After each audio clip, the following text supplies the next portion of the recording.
The focus for Georgia-Cumberland Conference Camp Meeting in 2024 is Christian education and discipling youth. In our short history segments, Lest We Forget, we're going to explore these themes from a couple different directions.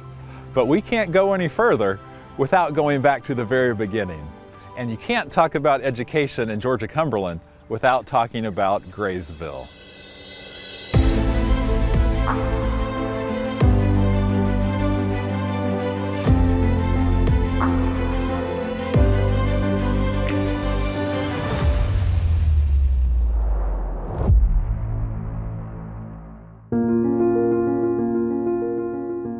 A few years after Adventist higher education took root in Battle Creek, Michigan, the Three Angels message was first shared in the southern states beginning in the 1870s. It was not long before the growing number of church members in the South began to plead for a school closer to home. In 1890, a Southern Institute was held in Chattanooga with a large gathering of believers from every state in the South. One of the topics of this gathering was the location for the hoped-for school. Robert M. Kilgore, the leader of District 2, along with the other leaders of the Adventist Church in this region, begun this search process. Offers were given from several different churches, and tours were made to find the best fit. Churches in Chattanooga and Dayton, Tennessee, as well as Atlanta, Marietta, and Alpharetta, Georgia, offered beautiful locations. But at the time, it was decided that the best fit would be in Graysville, Tennessee, a small coal mining community on the Cumberland Plateau, surrounded by green hills, flowering dogwoods, and bubbling brooks. By 1892, Professor George W. Colcord had established Graysville Academy. Working with his wife and his nephew, the school prospered, and in a short time, there were soon over 100 students. Many Adventist families were moving to this area so they could take part in this fledgling school. But some in the local community were unhappy, perhaps envious with the growth of the new school and the church in this community. And these brought down the power of the Tennessee State Sunday law on some of the local leaders simply for doing routine chores in their homes and on their farms. In 1894, the school was forced to close down for a time due to the indictment of 14 members both of the school and the church, including Principal Colcord, as well as the manager of the boys' dorm, M.D. Sturdivant. This case became known throughout the nation, and even though the judge admitted to the injustice of the law and the malice of the prosecution, he was forced to find them guilty and to charge them $2.50 as well as $20 in court charges. Out of principle, they refused to pay, and they found themselves on a chain gang building a bridge. Eventually, by the fall of 1895, time had been served, the matter had been cleared up, and the school was able to reopen again. The school continued to grow, and soon a health sanitarium was also started in Graysville. In 1904, Ellen White visited here in Graysville, spending a Sabbath and a Sunday. She toured both the school and the sanitarium, and she said, "My heart was filled with thanksgiving and praise and rejoicing." Graysville Academy grew and changed names to Southern Industrial School and then Southern Training School. As the years went on, it soon became evident that the school needed more space to grow and did not need to be near the center of town. It needed to be in a more central location with easier transportation to connect with the growing conferences and unions in the South. About that same time, the girls' dorm burned down, thankfully with no loss of life. And so the students and the faculty loaded up the wagons, farm implements, printing press, the bakery, and everything else, and begun the 30-mile journey to their new home, to a farm in a little community called Thatcher Switch. And once again, the school changed names to Southern Junior College. The sign on the train stop said Thatcher, but the school board asked the railroad to change it to College Park. But 2 weeks later, they decided on College Dale, and so it was.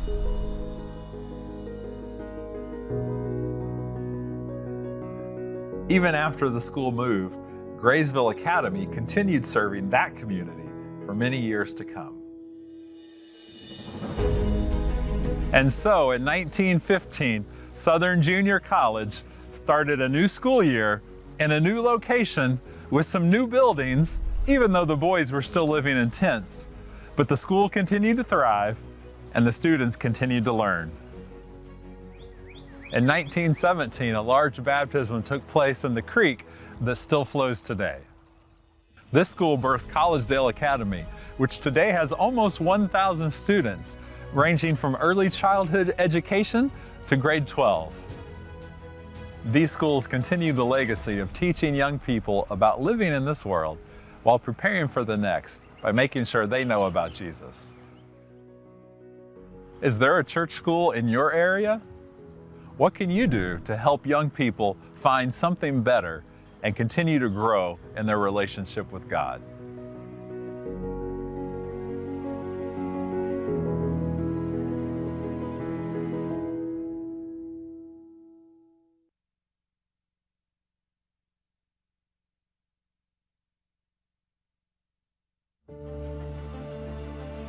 In the long history of our conference, Georgia-Cumberland had been the home of boarding academies before, including Graysville Academy and Flat Rock School in Douglasville, Georgia.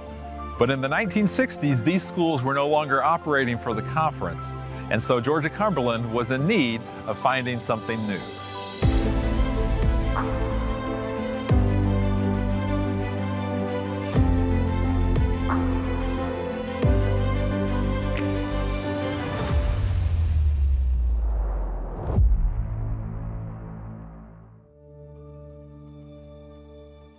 Property near Reeves, Georgia was acquired for the purpose of building a brand new boarding academy.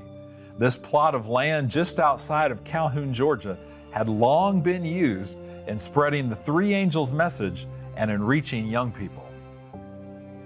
In 1912, Emmeline and Nathaniel Hurlbut from California were advised by Ellen White to begin a school in the South. After learning techniques from the school in Madison, Tennessee, they purchased property to start a school and a medical facility to reach people in the Southland. Brother and sister W.G. Wilson were some of the first ones to gather on this property, and they had these insights about their new mission field. The people here are church members as a rule. They go to church at least once a year, sometimes oftener. I wish you could accompany me to church and see all the men chewing tobacco. The minister not accepted. The women do not chew in church, but use snuff freely at home. There is a fine school at this place where some of the more fortunate children attend. It usually runs nearly 2 months in the year. The lack of education is a hindrance to the progress of the gospel. Soon there were over 25 people who had journeyed from California to help establish this Hurlbut farm and school. And soon a church was established in 1914. In 1915, A.W. Spalding served as both principal and pastor in Reeves, Georgia. This school continued to operate until 1944, even having branch campuses in locations across North Georgia. The institution was renamed the Scott School and Sanitarium in 1944, named after the widow Lida Scott, who was instrumental in funding this facility. A tragic fire in 1955 led to the Scott School closing down, and it was in 1960 that this conference purchased the 500 acres on the banks of the Oostanala River. Plans were made, funds were raised, and construction began. One unique aspect of the fundraising that made an impression on all was the penny campaign for the music building.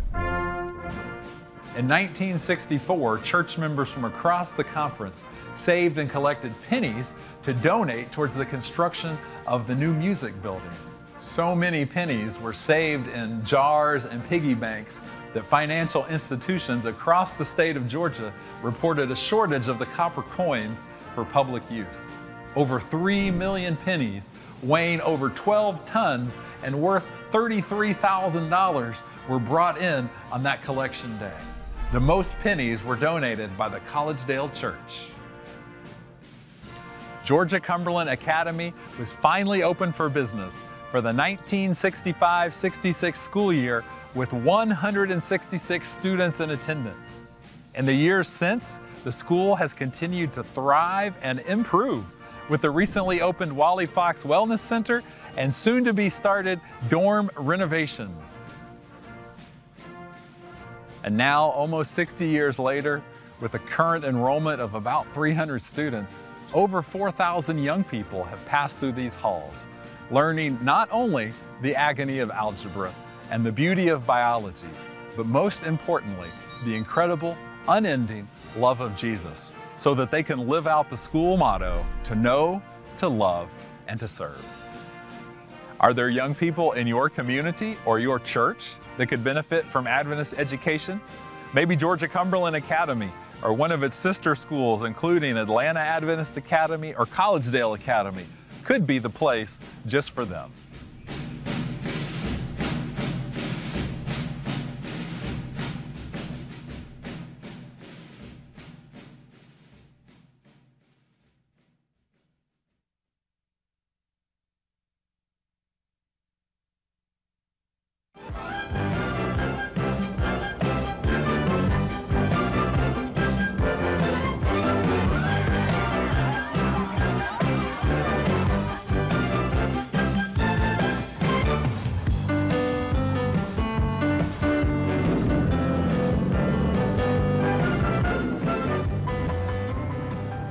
A highlight of the year for many young lives is spending a week at summer camp, riding horses, swimming, boat rides, meeting new friends in your cabin, and most of all, learning about Jesus at campfire while singing songs that you will never forget.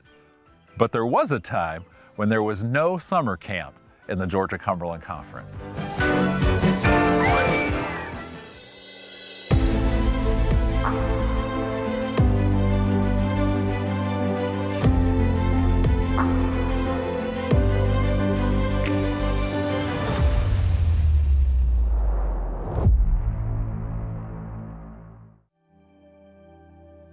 Our conference formed when two smaller conferences, Cumberland and Georgia, joined together in 1932. Just 6 years later, this conference began to use a government camp in Chipley, Georgia that had been built by the Civilian Conservation Corps during the Great Depression. This camp was later named the F.D. Roosevelt State Park. During that first summer in 1938, this was the only summer camp opportunity in the entire Southern Union, and young people were encouraged to attend from Florida to Mississippi to Kentucky. But this week of camp included all the things that make camp fun, from flag raising to camp council to swimming to crafts. These 2 weeks of camp, one for boys and one for girls, continued in this location until 1954. In 1955, this conference took the big step of purchasing a camp of their very own. Near Mountain City, Georgia, they found a 265-acre property that had formerly been owned by a famous Georgia Tech football player. This property included buildings, cabins, a water supply, and a beautiful lake.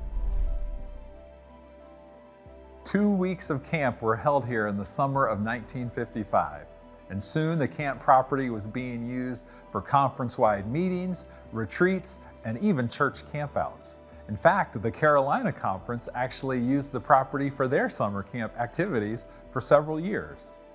But what to name this new camp? A contest was held to help make that choice, with young people from across the conference submitting their suggestions. The top name was suggested by a 10-year-old young lady named Patricia Halsey. She won a free week at camp by combining two parts of the conference name, Cumberland and Georgia, to come up with the name Camp Cumbigay.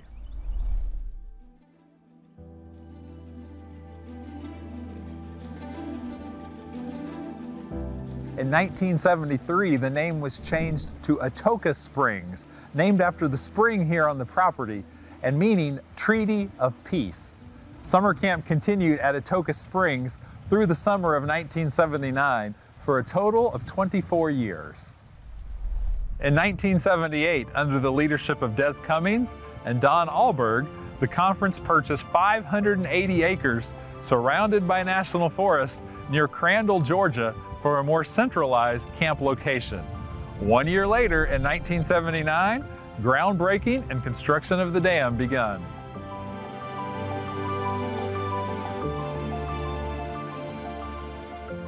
Finally, in July of 1980, the very first summer of adventure at Cohutta Springs Youth Camp, led by director Louis Hendershot, with skiing and canoeing on the lake, camping at Indian and wagon camps, archery, model rockets, and all the sports and crafts that make camp memorable.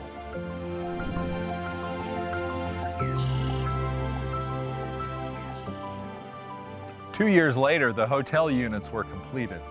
When Cohutta Springs Camp opened, the Youth Ministries Department stated these goals, which continue to this day. To present to the young people the tremendous joy in the religion of Christ, the thrill and happiness in Christian recreation and fellowship, and to help them see that the Christ lifestyle is the happiest.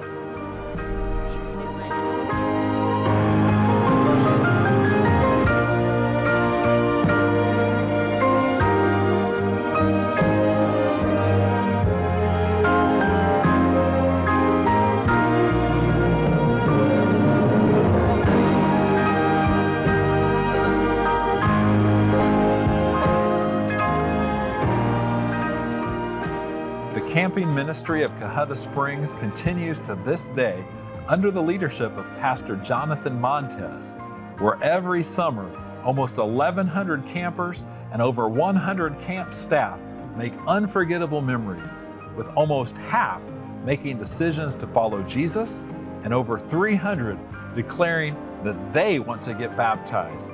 In fact, last summer, 14 baptisms actually happened right at Cohutta Springs. Always remember, Cohutta is the place. What can your church do to make sure the young people you know get to experience God in a place like this?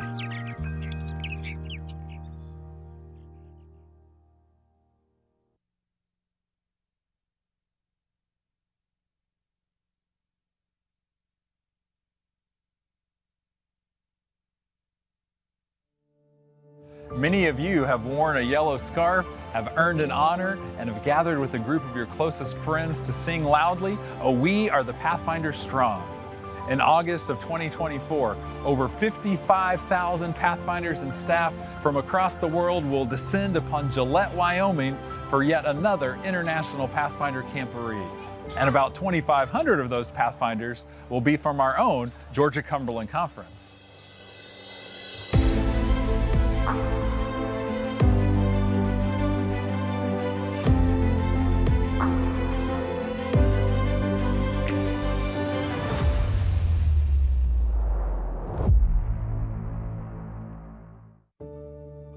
While the beginnings of Pathfinders date to a variety of clubs, including one called Scouts Missionaries that was founded by A.W. Spalding, the first seeds of Pathfinders in the Georgia-Cumberland Conference can be found sprouting in 1944 when Southern Junior College stated a goal of starting a youth group with 50 master comrades.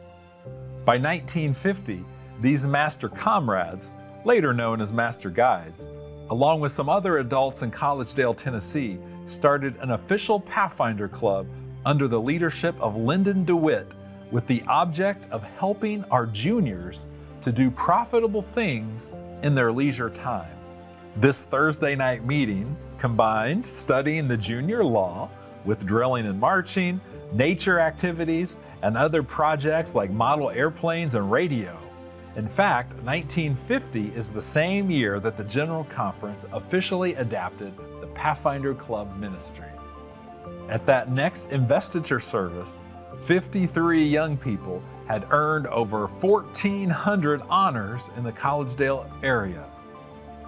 In 1952, a second club was started by the Graysville Missionary Volunteer Society.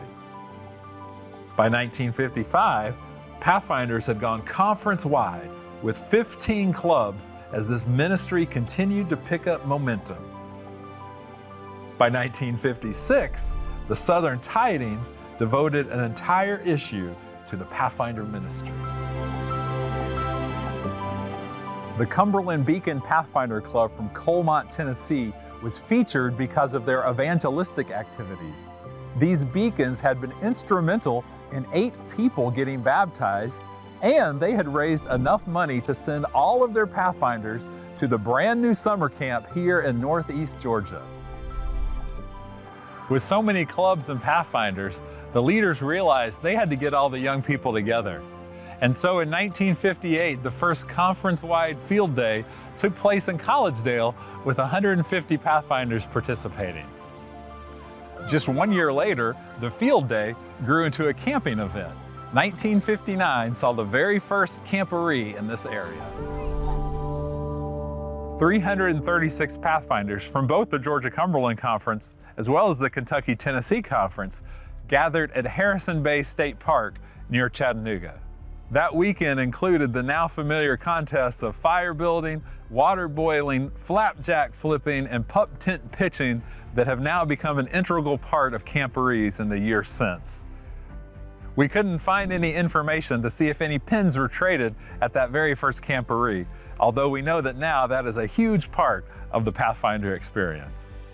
As exciting as that first camporee was, it would be 3 years until the conference held another Pathfinder camporee.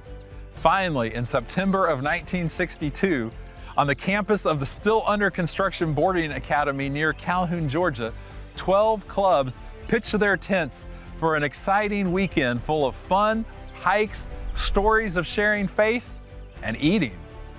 One club director was in awe that his 20 Pathfinders had consumed 20 cans of beans and 20 eggs at one meal.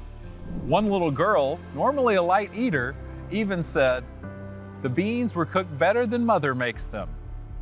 The beans had been cooked in the can. In 1963, Georgia-Cumberland joined with the Florida Conference for a camporee held at Camp Colaqua. Over 1,000 Pathfinders in 33 clubs.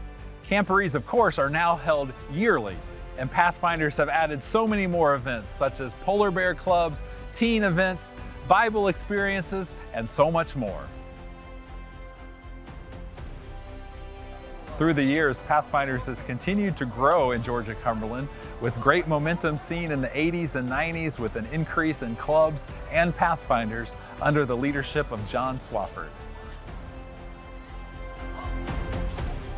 Today, Georgia-Cumberland Pathfinders continues to thrive under the leadership of Fernando Verduzco with over 100 clubs and almost 3,800 Pathfinders. Each spring, the grounds of Cohutta Springs Youth Camp is full during the annual camporee, bursting at the seams with over 2,000 Pathfinders and echoing with the sounds of laughter, fun, activities, drilling and marching, and of course, pin trading.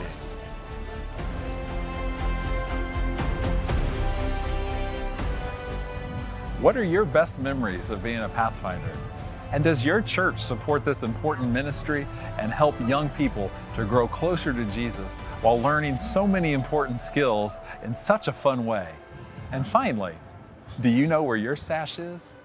May you continue to support the Pathfinders in the Georgia-Cumberland Conference. And always remember, sing loud, "Oh, we are the Pathfinders strong."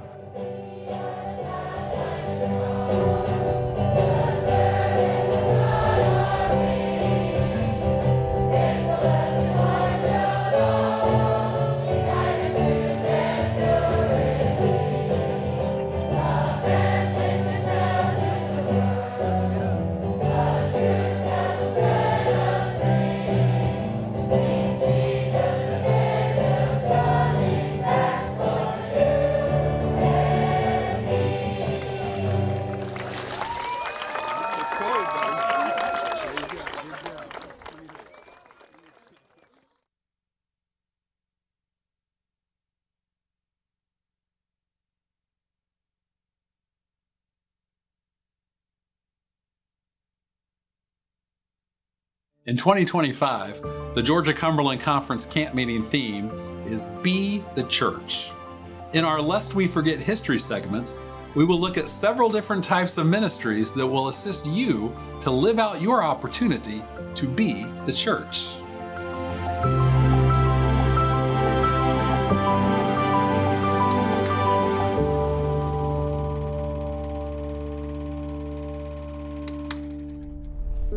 Health ministry has long been part of the Seventh-day Adventist Church, even being called the right hand of the gospel and of the third angel's message. And that partnership is seen throughout the history of the Georgia-Cumberland Conference. After the first Seventh-day Adventists begun ministering in the Southern Territory in the 1870s, it was not long before health ministry-based outreach followed. Graysville, Tennessee, the site of so much early Adventist work in the Cumberland Conference in the South, was also the location of the first health sanitarium in that area. It was opened for business in 1907 and worked closely with the Southern Training School. This school and sanitarium combined to teach coursework that included nursing and treatment room instruction, which was also included in the instruction at the original Adventist Health Institution in Battle Creek, Michigan. One of these Battle Creek treatment rooms was already open in Knoxville, Tennessee. In 1905, Raymond and Delia Lovell, two Battle Creek trained nurses, opened these treatment rooms in prime locations in downtown Knoxville. Delia said, "We were strangers in a strange land with no money, and we began by teaching the people to the principles of the simple life. If people would only eat plainer food and take the needed rest and sleep, they would find themselves improving mentally, morally, physically, and spiritually." The treatment rooms provided electro-Turkish and the newer Russian baths, hydrotherapy, Swedish massage, electric light baths, and other treatments, as well as a vegetarian cafe. This method of outreach was an opening wedge to meet people in this major city in East Tennessee, and it was reported that a good impression was being made upon the leading groups of the city. With this added outreach, a school was soon opened to collaborate with the church, and this treatment room continued in the Knoxville area for nearly 30 years.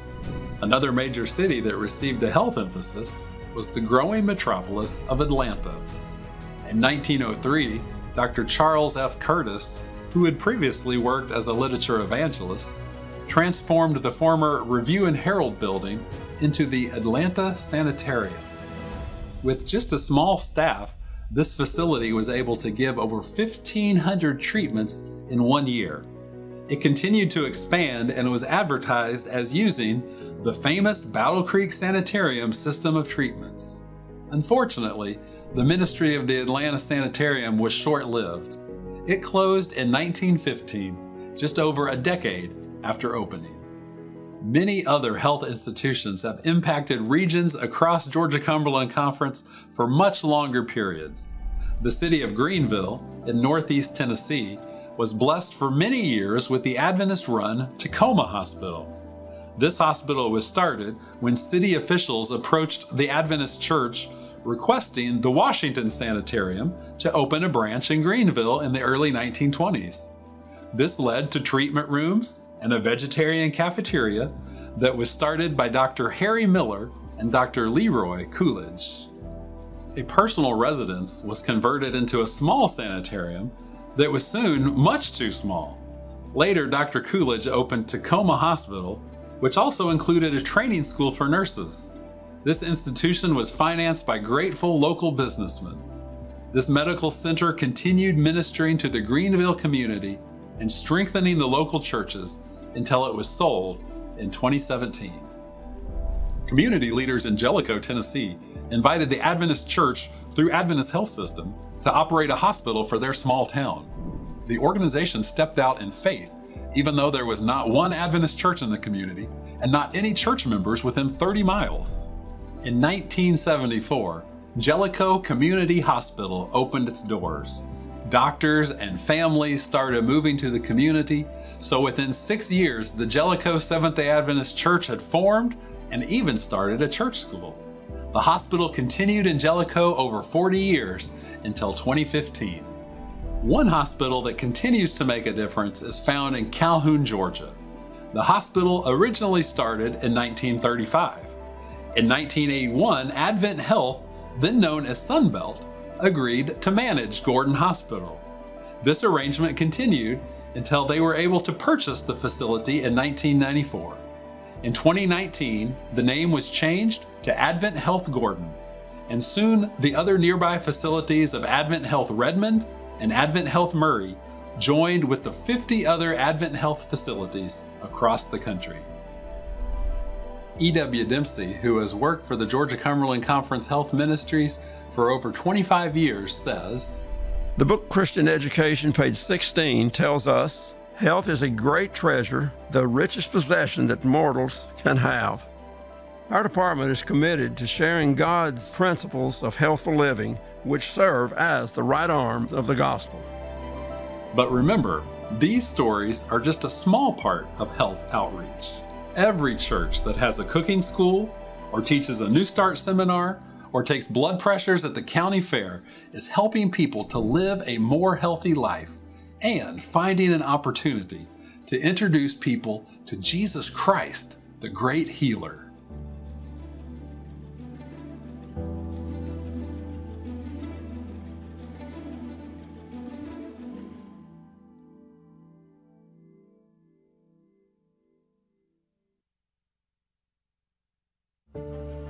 In the book Ministry of Healing, Ellen White writes, "Christ's method alone will give true success in reaching the people. The Savior mingled with men as one who desired their good. He showed his sympathy for them, ministered to their needs, and won their confidence. And then he bade them, 'Follow me.'" It was this idea that first led the Adventist Church to seek to find ways to meet the needs of people around them. One way they did that was the Dorcas Society. This was created by Martha Byington Amidon and several other women in 1871. This organization was first called the Maternal Society, which was a group of ladies that provided food and clothing and money for needy college students and for local members.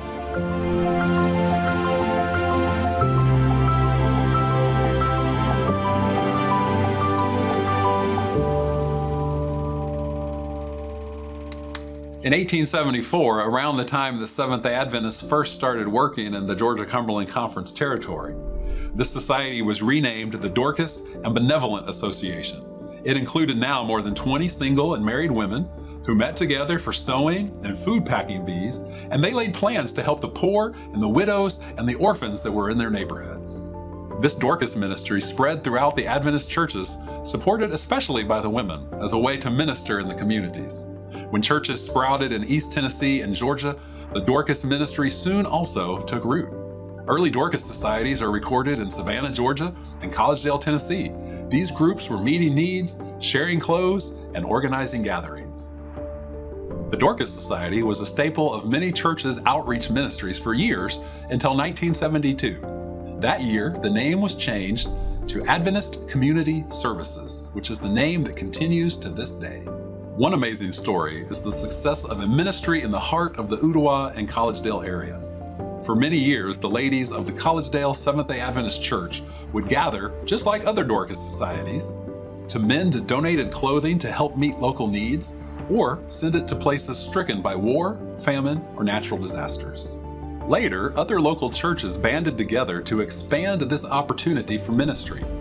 5 area churches wanted to work from a centralized location, and soon, with the assistance of Bill Halsey, the Adventist Community Service building opened its doors in Ooltewah in 1986 with 1 paid employee and several dedicated volunteers.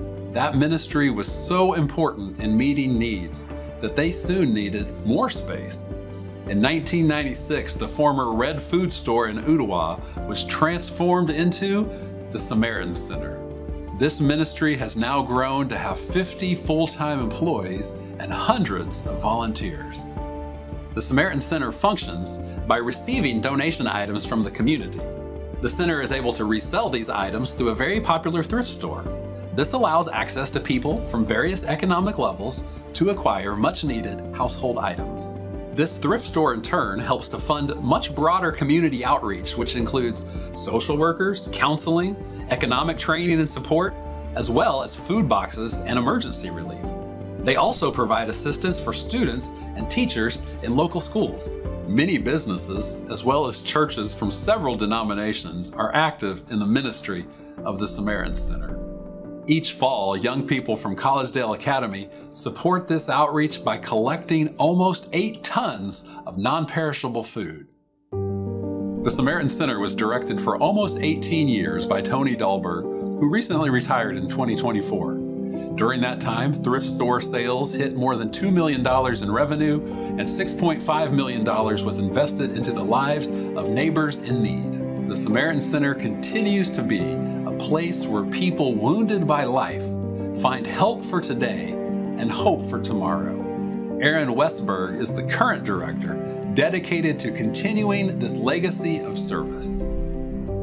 The Samaritan Center injects help and hope into the difficult chapters of people's stories. God blesses our efforts to meet tangible needs with compassion and care. For nearly 4 decades, this ministry has brought together churches, businesses, schools, and individuals to serve our community with the love of Christ. As we continue this service, our goal remains the same: to be a place where those in need find help for today and hope for tomorrow. Adventist Community Services continues to take many shapes across the Georgia-Cumberland Conference through thrift stores, food pantries, homeless ministries, shower trailers, and disaster relief. In our next video, we will talk about the impact of ACS across our conference and into the communities of South Georgia. How can you be the church by getting involved in this type of community outreach?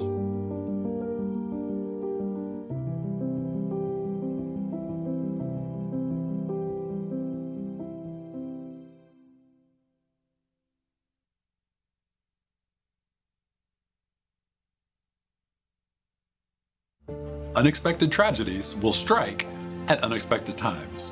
When the warning comes, when the siren goes off, when the fire gets close, how will you respond? That may be a fear of every family, every household, and every church. You may have a personal safety plan, but did you know that there's a church organization that is planning what to do after the disaster strikes?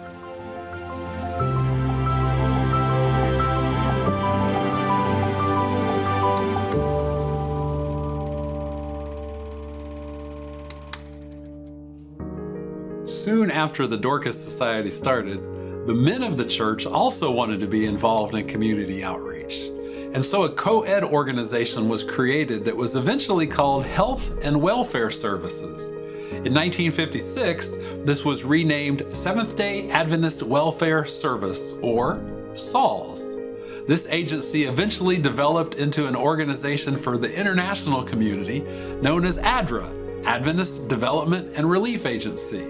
And in North America, these services were known by the common name of Adventist Community Services. Many churches across the conference organized various ministries to provide this type of community support. For instance, in 1952, the Macon Church opened a welfare center, and a similar center opened in Chattanooga that same year. A few years later, Rome, Georgia, opened a center for the welfare of their community. Because of our location in the southern part of the United States, Georgia-Cumberland Conference is often the target of a variety of natural disasters, including floods, tornadoes, and hurricanes. These disasters can be devastating to families, churches, and entire communities. Some of our local schools, such as Southern Adventist University, Georgia-Cumberland Academy, and Collegedale Academy, often send teams to help with community needs after such a localized disaster. With this community welfare background, it was in 1995 that a new organization was formed, specifically for South Georgia. After floods swept through South Georgia in 1994, Carolyn and Hugh Lipscomb organized a branch of Adventist Community Services for South Georgia. It started with only 2 employees, the Lipscombs themselves, but could really only function with the volunteer hours of so many members from the area participating churches. Opportunities to support communities after disasters arrived almost immediately. From the beginning, the group has been willing to offer assistance to those impacted by these disasters, even in other states.